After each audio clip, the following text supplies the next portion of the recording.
it's not just this, oh, we'll just see who wants to do it and that's it. It's no, we got to put all of our energy towards these things and really think strategic with it. If you're sending out one email, it's probably better to send out 5, letting them know, hey, because not everybody's getting that email. It's better to over communicate, like we said at the beginning. So it's, again, I think for a lot of these things, even though they're new, we have to address them with the same tenacity that you've been addressing your business from a day to day. So there needs to be structure to it. You need to have a plan, and say, okay, who's going to take these calls? Where are they going to go to? How are we going to do it? How are we going to get as many patients as possible on here? If we have to call each patient individually, that's what we're going to do. And that's probably what I recommend. That's what I've been recommending to almost everybody. I'm like, hey, if you have a staff of 4, 5, 6 people, 10 people, everybody needs to be calling every single patient, even if it's just to say, hey, it's Tori from Dr. Dave's office, and I just wanted to see how you were doing. Like, that alone is valuable, and you're probably going to already be still paying the staff anyway. So just, split your patients between all your staff members and have them do a regular weekly check-in, even if it's just a text, just to see how they're doing. And that could be, super important. I imagine that would create intense loyalty to your practice, because you think about all the healthcare practitioners you have, like conventional PCP offices are not phoning their patients individually. That's one thing that I think we do really well as a group of practitioners, is we really personalize things and people build relationships. And I think this is the time that kind of thing can shine. I've also been thinking about, sorry, go ahead. Oh, I was just going to say, like, the truth is that they're going to have to make a decision on which services they're going to keep.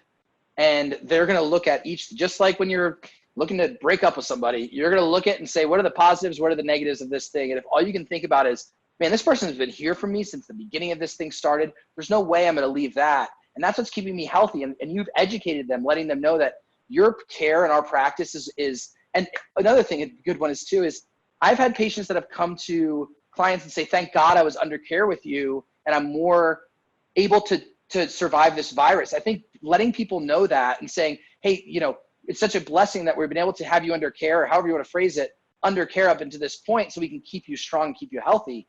I think even just leveraging that as well is huge. Agreed.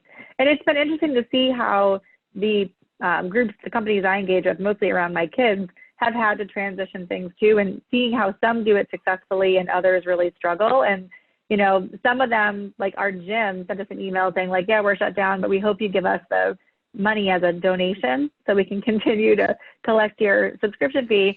But they offered no value in exchange. And then, like, alternately, another group that my kids do martial arts, and their classes are all online on Zoom, and they're doing them twice as often now because they're doing them at home. They know the kids are stuck at home. And you're probably so excited that you have someone to keep the kids busy for a couple hours, Exactly. They're exhausted after that. It's great. I'm so grateful for that. We'll never stop sending our kids there. So I think you're right. Like, as a doc, being a special resource now, even if it's things like, maybe doing a Facebook Live once a week, or some kind of closed video for your patients where you do meal prepping, like immune-focused meal prepping, or you talk about your supplement regime. Like, I think this is a cool opportunity to be able to invite people in that way, even outside the one-to-one, to offer value to them, free or paid, as a program or just as a benefit and a part of that community.